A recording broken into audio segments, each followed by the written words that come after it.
আসসালামু আলাইকুম। এটিএন বাংলা সংবাদে সবাইকে স্বাগত জানাচ্ছি। সৈয়দা মারিয়া হোসেন। প্রথমেই থাকছে বিআরবি কেবলস সংবাদ শিরোনাম। পাটুরিয়ায় ফেরি ডুবির ঘটনায় দুটি তদন্ত কমিটি গঠন, যান্ত্রিক ত্রুটি দায়ী ধারণা ফায়ার সার্ভিসের।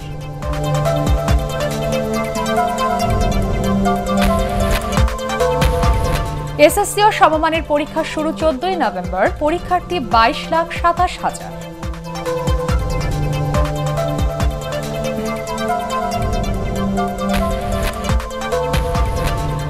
দেশের সার্বভৌমত্ব রক্ষায় সেনাবাহিনীকে সর্বোচ্চ ত্যাগ স্বীকারে প্রস্তুত থাকার আহ্বান প্রধানমন্ত্রীর।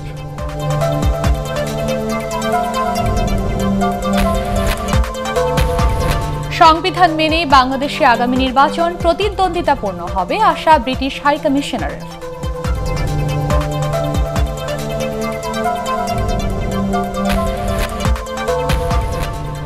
এবং আবুধাবিতে টি-20 বিশ্বকাপে ইংল্যান্ডের কাছে 8 উইকেটে হারল বাংলাদেশ।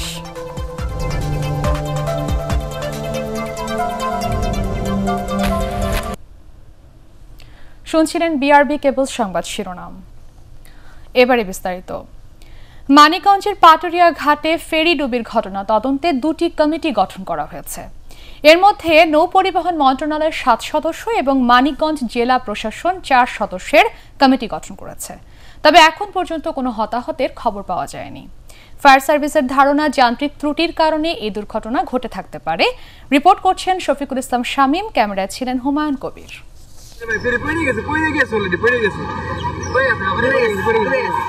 17টি ভারী যানবাহন নিয়ে বুধবার মানিকগঞ্জের পাটুরিয়া ঘাটে এসে এভাবেই ডুবে যায় বিআইডব্লিউটিসির ফেরি আমানত শাহ।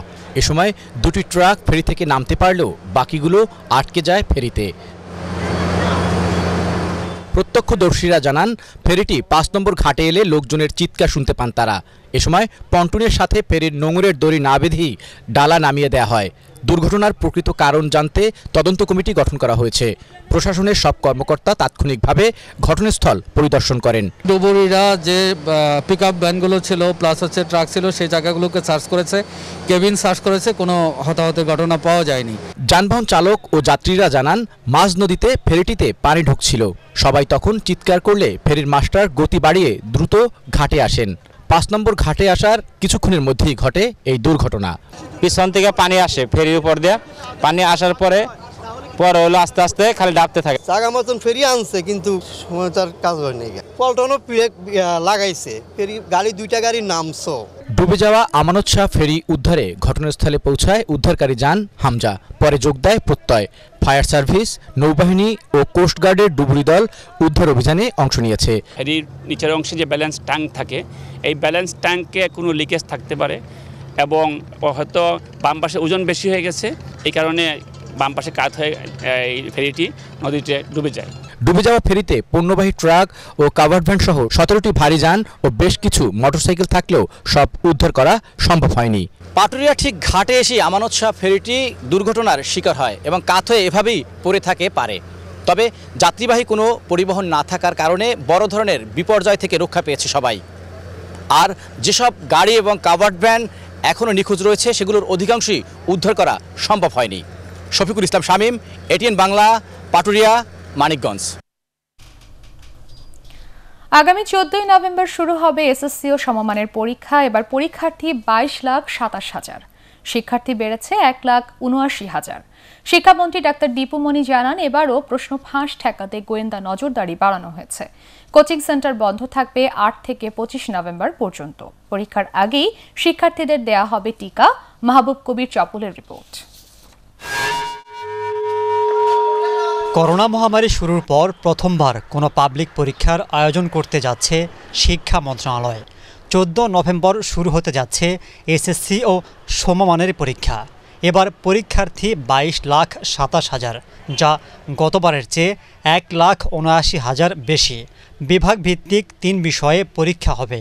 তবে তার আগেই শিক্ষার্থীদের টিকা দেয়া সহ করোনার সংক্রমণ ঠেকাতে বেশ কিছু পদক্ষেপ নেয়ার কথা জানালেন শিক্ষামন্ত্রী।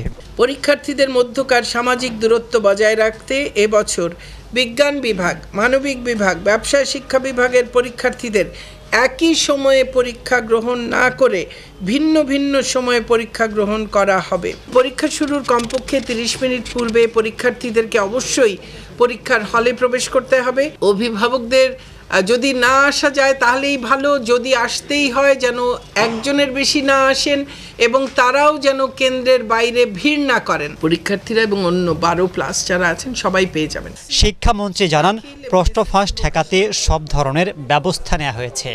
কোচিং সেন্টার বন্ধ থাকবে 8 থেকে 25 নভেম্বর পর্যন্ত। আগামী 8 নভেম্বর থেকে 25 নভেম্বর 2021 পর্যন্ত দেশের সকল ধরনের কোচিং সেন্টার বন্ধ থাকবে। প্রশ্ন ফাঁসের চেষ্টার সঙ্গে যদি কেউ জড়িত থাকে তাদেরকে ধরার ব্যাপারে আমাদের সমস্ত গোয়েন্দা সংস্থাগুলো তীক্ষ্ণ নজরদারি এখন থেকেই শুরু করেছে।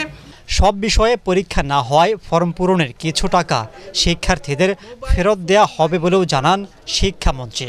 সকল বিষয়ে পরীক্ষা না হবার কারণে পরীক্ষার ব্যয় কমে যাওয়ায় পরীক্ষার্থীদের ফর্ম পূরণে আদায়কৃত অর্থের অব্যয়িত অংশ গতবারের মতোই ফেরত দেওয়া হবে। সূচি অনুযায়ী 2022 সালের ফেব্রুয়ারিতে পরবর্তী এসএসসি পরীক্ষা হওয়ার কথা থাকলেও তা পিছিয়ে দেওয়া হয়েছে বলেও জানান শিক্ষামন্ত্রী। ফেব্রুয়ারি মাসের 1 তারিখে নিশ্চয়ই পরীক্ষা আবার নেওয়া সম্ভব হবে না। মাহবুব কবির চপল, এটিএন বাংলা, ঢাকা। দেশের সার্বভৌমত্ব রক্ষা সহ জাতীয় যে কোনো প্রয়োজনে সেনাবাহিনীকে সর্বোচ্চ ত্যাগ স্বীকারে প্রস্তুত থাকার আহ্বান জানিয়েছেন প্রধানমন্ত্রী শেখ হাসিনা।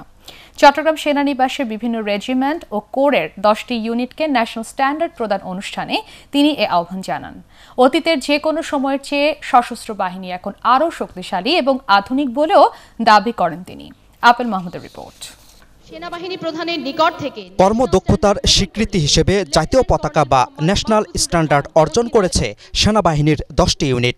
প্রধানমন্ত্রীর পক্ষে 1 ও 2 signal battalion, army aviation group, 4, 12 ও 20 field, 5 air defence regiment artillery, 5 ও 7 রিভারাইন ইঞ্জিনিয়ার ব্যাটালিয়ন ও এনসিও একাডেমিকে পতাকা তুলে দেন সেনাবাহিনী প্রধান জেনারেল SM শফিউদ্দিন আহমেদ।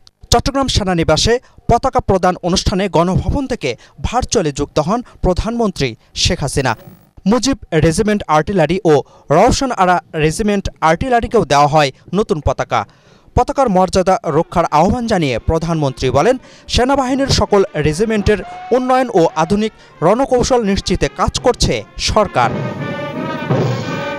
এই পতাকার মর্যাদা সমুন্নত রাখার দায়িত্ব আপনাদের। আমাদের সশস্ত্র বাহিনী গত 13 বছরে এখন যথেষ্ট শক্তিশালী এবং অগ্রসর হয়েছে। আর বিশেষ করে জঙ্গিবাদ, সন্ত্রাস দমনে, প্রাকৃতিক দুর্যোগে জনগণের পাশে দাঁড়াতে এবং এই করোনা ভাইরাস মোকাবেলায় বিশেষ অবদান রেখে যাচ্ছেন। এ সময় সেনা সদস্যদের দায়িত্ব ও পেশাদারিত্বের কথাও স্মরণ করে দেন তিনি। বিশ্বশান্তি প্রতিষ্ঠা এবং বিভিন্ন বৈদেশিক মিশনে বাংলাদেশ সেনাবাহিনীর সদস্যরা তাদের আত্মত্যাগ, কর্তব্যনিষ্ঠা, পেশাদারিত্বের মাধ্যমে বাংলাদেশের জন্য বয়ে এনেছে সম্মান, মর্যাদা, যা বহির্বিশ্বে বাংলাদেশের ভাবমূর্তিকে উজ্জ্বল করেছে। আর বিশ্বাস করি বাংলাদেশের সার্বভৌমত্ব রক্ষা সহ জাতীয় যে কোনো প্রয়োজনে বাংলাদেশ সেনাবাহিনী সর্বোচ্চ ত্যাগ স্বীকারের সদা প্রস্তুত থাকবে। সব ধরনের প্রতিকূলতা মোকাবেলা করে দেশকে এগিয়ে নেওয়ার প্রত্যয় ব্যক্ত করেন প্রধানমন্ত্রী শেখ হাসিনা। আপেল মাহমুদ, এটিএন বাংলা, ঢাকা। দেশপ্রেম ও নিষ্ঠার সাথে দায়িত্ব পালন করতে সেনা সদস্যরা বদ্ধপরিকর বলে জানিয়েছেন সেনাবাহিনী প্রধান জেনারেল SM শফিউদ্দিন আহমেদ। চট্টগ্রাম সেনানিবাসে আর্টিলারি সেন্টার অ্যান্ড স্কুলে 10টি ইউনিটকে ন্যাশনাল স্ট্যান্ডার্ড প্রদান অনুষ্ঠানে তিনি একথা জানান। 21শ শতাব্দীর চ্যালেঞ্জ মোকাবেলায় সেনাবাহিনীর সক্ষমতা বেড়েছে বলেও মন্তব্য করেন জেনারেল SM শফিউদ্দিন আহমেদ। মহান স্বাধীনতার চেতনা উদ্বুদ্ধ হয়ে বাংলাদেশ সেনাবাহিনীর প্রতিটি সদস্য দেশপ্রেম, নিষ্ঠা এবং সততার সাথে অর্পিত যে কোনো দায়িত্ব পালনে বদ্ধপরিকর থাকবে। সংবিধান মেনেই বাংলাদেশে আগামী জাতীয় নির্বাচন সুষ্ঠু ও প্রতিদ্বন্দ্বিতাপূর্ণ হবে বলে আশাবাদ ব্যক্ত করেছেন British high commissioner Robert Dickson. জাতীয় প্রেস ক্লাবে ডিক্যাবের আলোচনায় তিনি বলেন, নির্বাচন কোন প্রক্রিয়ায় হবে তা নিয়ে বিদেশিদের কিছু করার নেই।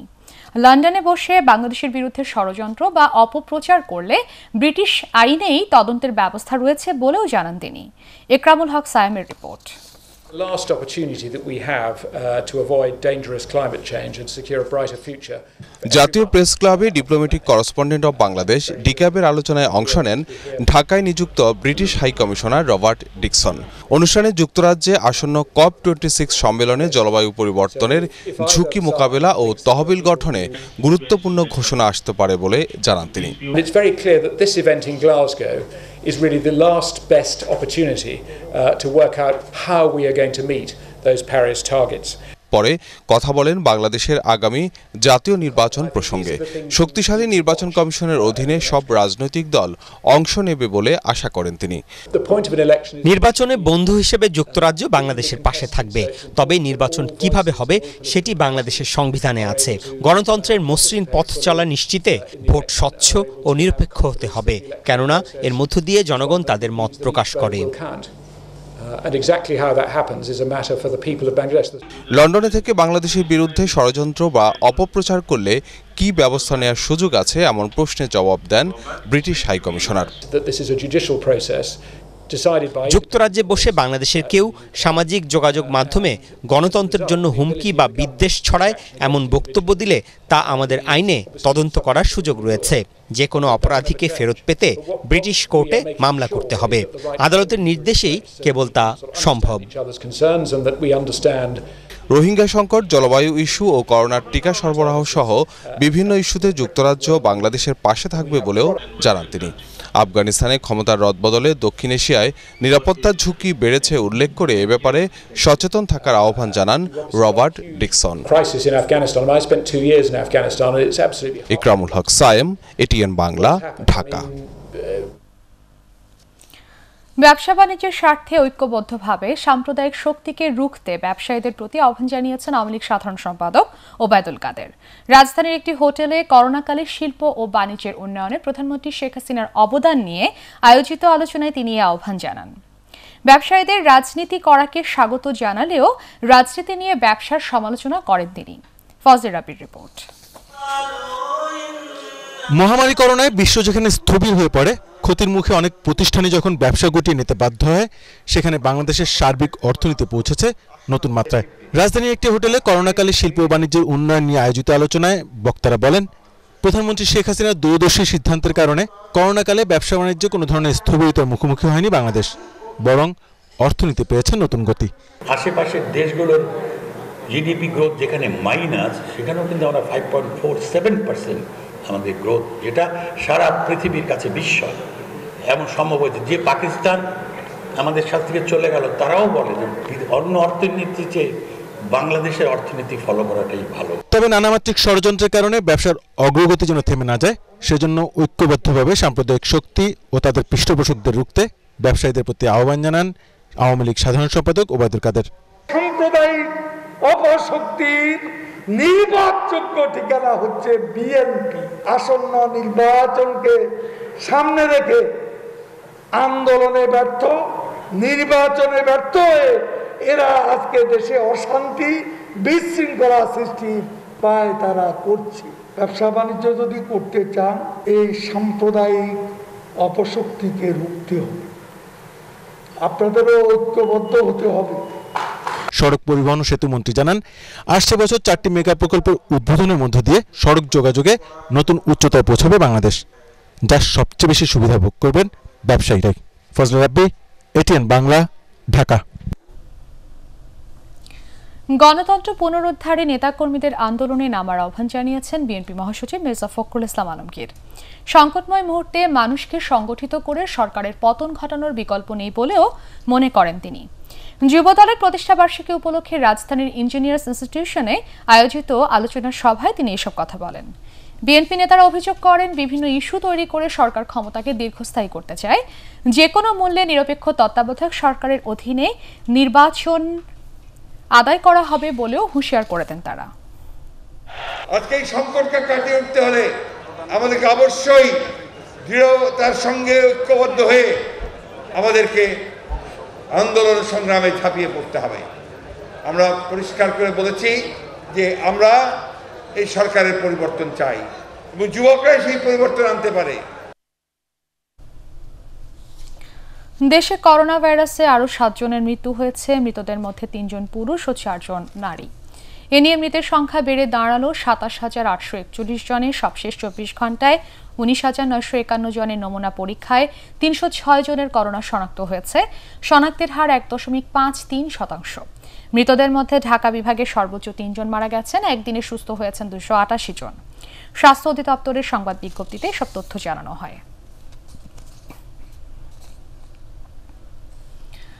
ঢাকা শিশু হাসপাতালে করোনার নমুনা পরীক্ষা নিয়ে দুর্নীতির অভিযোগ প্রমাণিত হওয়ায় রোগতত্ত্ববিদ কিঙ্কর ঘোষ ও জুনিয়র কর্মকর্তা আতিকুল ইসলাম রাজুকে বরখাস্ত করা হয়েছে। এটিএন বাংলায় তাদের দুর্নীতির খবর প্রচার করার পর অনিয়মের সত্যতা পাওয়ায় কর্তৃপক্ষ এ ব্যবস্থা নেয়। হাসপাতালের কোনো কর্মকর্তার বিরুদ্ধে অনিয়মের অভিযোগ পাওয়া গেলে কঠোর ব্যবস্থা নেওয়া হবে বলে জানিয়েছে কর্তৃপক্ষ। শফিকুল ইসলাম শামীমের আরেকটি রিপোর্ট। করোনা মহামারীর মধ্যে যখন বিপর্যস্ত পুরো দেশ, ঠিক সেই সময়ে সাধারণ মানুষের দুর্বলতার সুযোগ নিয়ে করোনার নমুনা পরীক্ষার নামে প্রতারণা শুরু করে একটি মহল। আর এ সুযোগটি কাজে লাগান শিশু হাসপাতালের একটি চক্র। শিশু হাসপাতালে বিভিন্ন হাসপাতাল থেকে রোগীর নমুনা এনে টাকার বিনিময়ে পরীক্ষা করানো হয় চিলড্রেন হেলথ রিসার্চ ইনস্টিটিউটের ল্যাবে। রাজধানীর পান্থপথের পদ্মা মেডিকেল সেন্টারের নাম লিপিবদ্ধ করেন তারা। একটি প্রভাবশালী মহলের ছত্রছায়ায় পদ্মা ল্যাবের সাথে করোনা টেস্টের দুর্নীতিতে জড়ান কিঙ্কর ঘোষ ও আতিকুল। এ নিয়ে এটিএন বাংলায় সংবাদ প্রচারের পর গঠিত তদন্ত রিপোর্টে অপরাধ প্রমাণিত হওয়ায় অবশেষে বরখাস্ত করা হলো তাদের দুজনকে। মিডিয়াতে এই করোনা টেস্ট তোগুলো কি দেখি, মানে অনিয়ম দেখি। তারপরে আমাদের বোর্ড অফ ম্যানেজমেন্ট এটার সম্বন্ধে তদন্ত করে। পরবর্তীতে বোর্ড অফ ম্যানেজমেন্ট একটা অধিকতর তদন্ত করে আমাদের স্বাস্থ্য মন্ত্রণালয়ের সম্মানিত জয়েন্ট সেক্রেটারিকে দিয়ে সেই তদন্তে তারা দোষী সাব্যস্ত হয়, দুজনকেই বরখাস্ত করা হয়। ভবিষ্যতে যাতে এ ধরনের সিন্ডিকেট বাণিজ্য করে কেউ হাসপাতালের সুনাম নষ্ট করতে না পারে সে ব্যাপারে সতর্ক থাকার কথা জানালেন হাসপাতাল কর্তৃপক্ষ। মাননীয় প্রধানমন্ত্রীর যে নির্দেশনা ছিল দুর্নীতিমুক্ত প্রশাসন গড়ে তোলা, সেই লক্ষ্যেই কিন্তু আমরা কাজ করছিলাম। যদি কেউ কোনো অন্যায় করে তাকে সেভাবেই পানিশমেন্ট পেতে হবে। সেবার নামে করোনাকালে স্বাস্থ্য খাতে একের পর এক দুর্নীতির খবরে নড়েচড়ে বসে আইনশৃঙ্খলা বাহিনীর সদস্যরা। একের পর এক ধরা পড়ে প্রতারকরা। সরকারের কঠোর অবস্থানের কারণে অল্প সময়ে অপরাধীদের আইনের কাঠগড়ায় আনা সম্ভব হয়। শফিকুল ইসলাম শামীম, এটিএন বাংলা, ঢাকা। ফেসবুকে উস্কানিমূলক পোস্ট দিয়ে সাম্প্রদায়িক সম্প্রীতি বিনষ্ট ও জনমনে বিভ্রান্তি সৃষ্টির অভিযোগে একজনকে বনানী থেকে গ্রেফতার করেছে র্যাব। তার নাম আশিস মল্লিক। রাজধানীর কারওয়ান বাজারে র্যাবের মিডিয়া সেন্টারে ব্রিফিংয়ে এসব তথ্য জানান র্যাব 1-এর পরিচালক আব্দুল্লাহ আল মোমেন। শারমিন রিহার রিপোর্ট। শারদীয় দুর্গোৎসব শেষ হবার পরদিন 16 অক্টোবর ফেসবুক পেজ খোলেন আশিক মল্লিক। ওই পেজে একের পর এক ধর্মীয় উস্কানিমূলক পোস্ট দেন তিনি। অল্প সময়ের মধ্যেই পেজের সদস্য ও ফলোয়ার সংখ্যা কয়েক হাজার হয়ে যায়।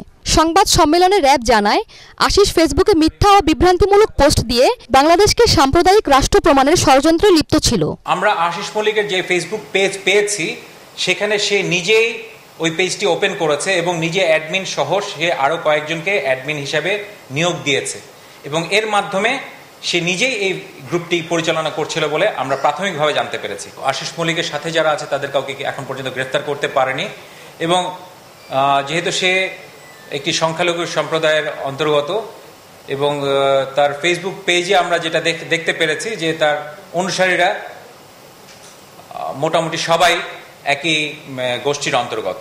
আশিসের এসব কর্মকাণ্ডের পেছনে কোনো রাজনৈতিক সংশ্লিষ্টতা এখনো পাওয়া যায়নি। তবে এই ঘটনায় অন্য কেউ জড়িত রয়েছে কিনা তা খতিয়ে দেখছে র্যাব। রাজনৈতিক কোনো সংশ্লিষ্টতা আমরা এখন পর্যন্ত পাইনি। এই ধরনের যে কোনো ঘটনা যারা উস্কে দিচ্ছে অথবা দেশের সাম্প্রদায়িক সম্প্রীতি নষ্ট করার চেষ্টায় অপচেষ্টায় লিপ্ত তাদেরকে আমরা ধরার জন্য আমরা সর্বোচ্চ চেষ্টা করে যাচ্ছি। র্যাবের সাইবার মনিটরিং টিম প্রতিনিয়ত সামাজিক যোগাযোগ মাধ্যমে নজর রাখছে জানিয়ে র্যাবের কর্মকর্তা বলেন, এ ধরনের অপতৎপরতার সাথে জড়িতদের দ্রুতই আইনের আওতায় আনা হবে। শারমিন রিহা, এটিএন বাংলা, ঢাকা। চলে গেলেন বাংলাদেশ বার কাউন্সিলের সাবেক ভাইস চেয়ারম্যান ও সুপ্রিম কোর্ট আইনজীবী সমিতির সাবেক সভাপতি আব্দুল বাসেত মজুমদার। তার প্রতি সম্মান জানিয়ে সুপ্রিম কোর্ট সহ অধস্তন আদালতের কার্যক্রম বন্ধ রাখা হয়। 3 দফা নামাজে জানাজা শেষে কুমিল্লায় বাসেত মজুমদারকে দাফন করা হয়েছে। মনির হোসেন তপুর রিপোর্ট। প্রবীণ আইনজীবী আব্দুল বাসেত মজুমদার চিকিৎসাধীন অবস্থায় বুধবার সকালে মারা যান। ফুসফুসে জটিলতা নিয়ে 30 সেপ্টেম্বর ইউনাইটেড হাসপাতালে ভর্তি করা হয় তাকে। পরে শারীরিক অবস্থার অবনতি হলে লাইফ সাপোর্টে নেওয়া হয়। প্রবীণ এই আইনজীবীর প্রথম জানাজা বেলা 11টায় বনানী কেন্দ্রীয় মসজিদে অনুষ্ঠিত হয়।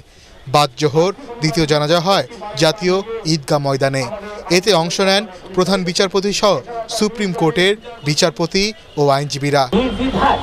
আইনজীবীদের দায়িত্ব এবং অভিভাবকত্ব তিনি নিজে নিয়ে নিতেন, এটাই তার সবচেয়ে বড় বৈশিষ্ট্য। ওনার এত প্রেশার ছিল, এত মামলা ছিল যে উনি মামলা হিয়ারিং করার সময় ছিল না।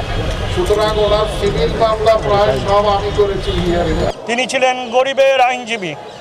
তিনি তার ওকালতি জীবনে কোনো সময় তার অর্থ বিবেচ্য বিষয় ছিল না। আইনের দিলপালকে হারালাম। জানাজা শেষে হেলিকপ্টারে মরদেহ নিয়ে যাওয়া হয় গ্রামের বাড়ি কুমিল্লায়। সেখানে জানাজা শেষে তাকে পারিবারিক কবরস্থানে দাফন করা হয়। আমার বাবা সব কিছু অন টাইম করার জন্য সব সময় শ্রেষ্ঠ ছিলেন। আমার বাবা যদি কারোর সাথে কোনো কমিটমেন্ট থেকে থাকে যেটা ফুলফিল করা হয় নাই, সেটা প্লিজ আমাকে অথবা আমার মামা AKM ফয়েজ সিনিয়র অ্যাডভোকেট আমাদের একটু জানাবেন। বাসেত মজুমদার একাধিকবার বার কাউন্সিলের নেতৃত্ব দিয়েছেন। দায়িত্ব পালন করেছেন সুপ্রিম কোর্ট বারের সম্পাদক ও সভাপতি হিসেবে। দুস্থ আইনজীবীদের জন্য নিজের নামে ট্রাস্ট ফান্ড গঠন করেন তিনি। মনির হোসেন তপু, ATN বাংলা, ঢাকা। টি20 বিশ্বকাপের খবর।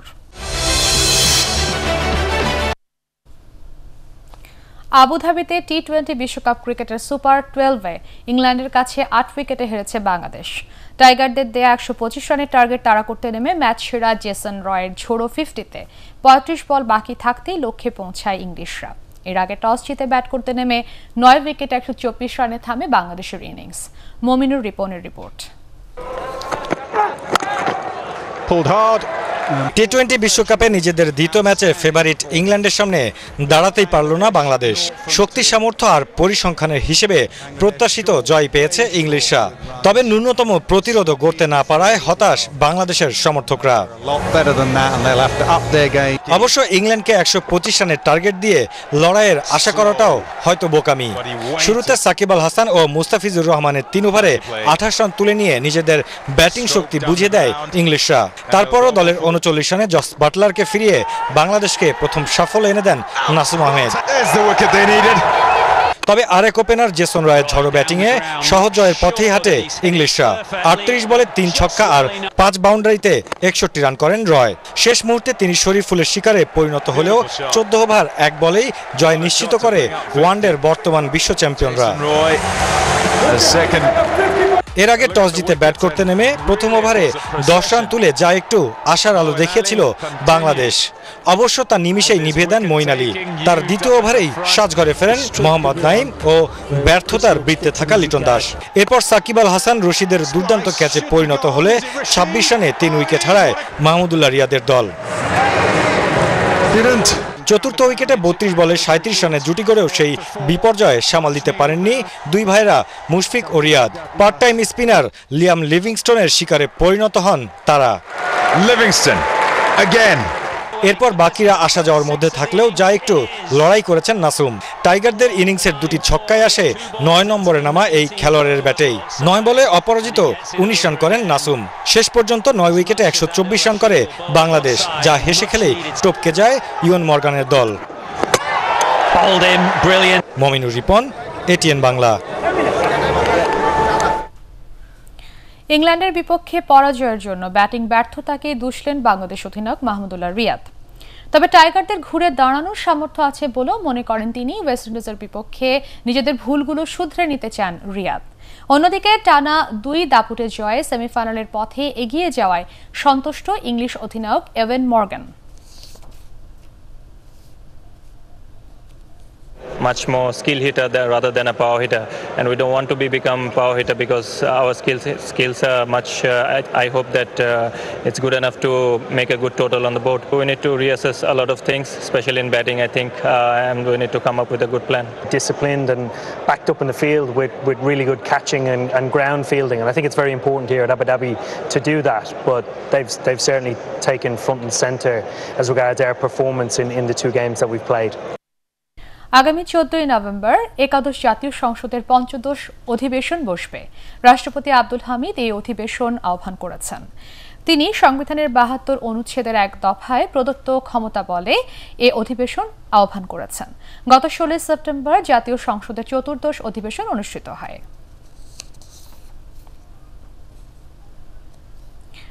সমাজ কল্যাণমূলক কর্মকাণ্ড পর্যালোচনা করতে অনুষ্ঠিত হলো জাতির পিতা বঙ্গবন্ধু শেখ মুজিবুর রহমান মেমোরিয়াল ট্রাস্টের বৈঠক।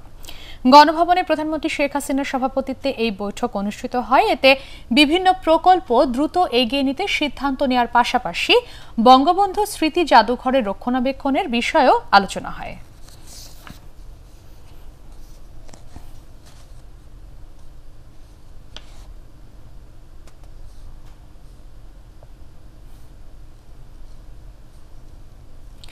আল আরাফা ইসলামী ব্যাংক অর্থ সংবাদ।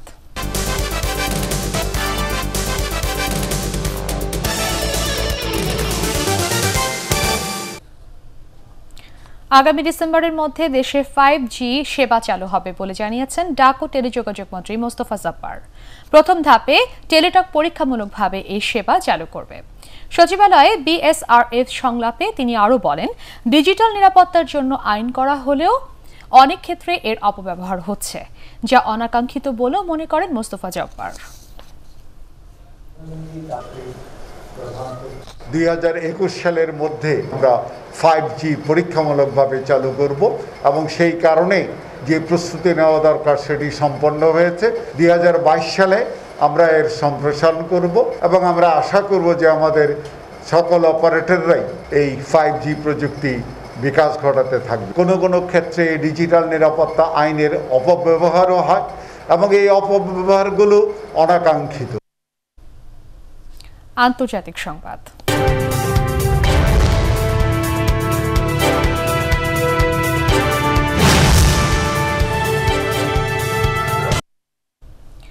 বাড়ি ফেরা হলো না মুম্বাইয়ে মাদক মামলায় গ্রেফতার বলিউড মহাতারকা শাহরুখ খানের ছেলে আরিয়ান খানের। দুপুরে আরিয়ান খান, আরবাজ মার্চেন্ট এবং মুনমুন ধামেচার আইনজীবীর বক্তব্য শোনার পর জামিন আবেদন শুনানি স্থগিত করে মুম্বাই হাইকোর্টের একক বিচারপতির বেঞ্চ। এনসিবির বক্তব্য উপস্থাপনের জন্য আগামীকাল সময় ধার্য করে আদালত। জামিন পেলে আরিয়ান সাক্ষীদের প্রভাবিত করতে পারেন এমন যুক্তি উপস্থাপন করে তার জামিন আবেদন নাকচ করা হতে পারে। গত 2 অক্টোবর বিলাসবহুল প্রমোত্তরিতে মাদক সহ গ্রেফতার হন আরিয়ান খান। গোপালগঞ্জের টুঙ্গিপাড়ায় একটি প্রাথমিক বিদ্যালয়ের নতুন ভবনের ভিত্তিপ্রস্তর স্থাপন করেছেন মিলভিটার চেয়ারম্যান শেখ নাদির হোসেন লিপু। টুঙ্গিপাড়ার পাঁচকাহনিয়া গ্রামে শেখ নাদির হোসেন লিপু শিশু কল্যাণ নামে বিদ্যালয়টির নামকরণ করা হয়েছে। টুঙ্গিপাড়ার উপজেলা চেয়ারম্যান সোলাইমান বিশ্বাস, উপজেলা নির্বাহী কর্মকর্তা AKM হেদায়েতুল ইসলাম, পৌর মেয়র শেখ তোজাম্মেল হক টুটুল এ সময় অন্যান্যের মধ্যে উপস্থিত ছিলেন।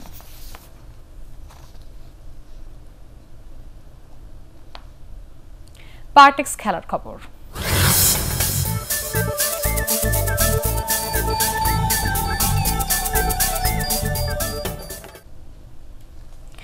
ছয়টি দেশ নিয়ে আনুষ্ঠানিকভাবে পর্দা উঠল বঙ্গবন্ধু পঞ্চম central south Asian artistic gymnastics championship.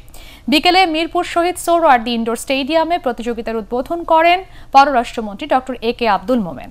3 ক্যাটাগরিতে 22টি ইভেন্টে বিভিন্ন দেশের 67 জন জিমন্যাস্ট এতে অংশগ্রহণ করেছেন। উদ্বোধনী অনুষ্ঠানে শুভেচ্ছা বক্তব্য রাখেন 2016 সালের রিও অলিম্পিকের স্বর্ণ পদকজয়ী জিমন্যাস্ট মার্গারিটা মামুন। যুব ক্রীড়া প্রতিমন্ত্রী জাহিদ আহসান রাসেল, ফেডারেশনের সভাপতি শেখ বশির আহমেদ মামুন এ সময় উপস্থিত ছিলেন। Still can't believe that I am here in my second homeland And I want to say thanks a lot to the Bangladesh Gymnastics Federation and personally to Mr. Bashir Ahmed Mamun for inviting me and my whole family. And after 15 years, it's the great joy to be here again. শেষ করার আগে BRB cables সংবাদ শিরোনাম আরো একবার। পাটুরিয়ায় ফেরি ডুবির ঘটনায় দুটি তদন্ত কমিটি গঠন, যান্ত্রিক ত্রুটি দায়ী ধারণা ফায়ার সার্ভিসের।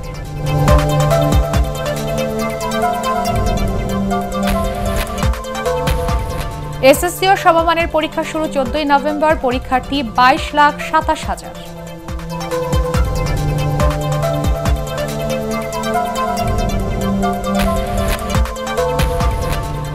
দেশের সার্বভৌমত্ব রক্ষায় সেনাবাহিনীকে সর্বোচ্চ ত্যাগ স্বীকারে প্রস্তুত থাকার আহ্বান প্রধানমন্ত্রীর।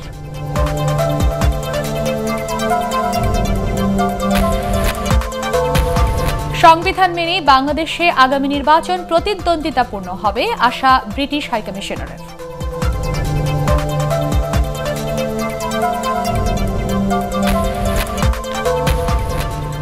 এবং আবুধাবিতে টি-20 বিশ্বকাপে ইংল্যান্ডের কাছে 8 উইকেটে হারল বাংলাদেশ।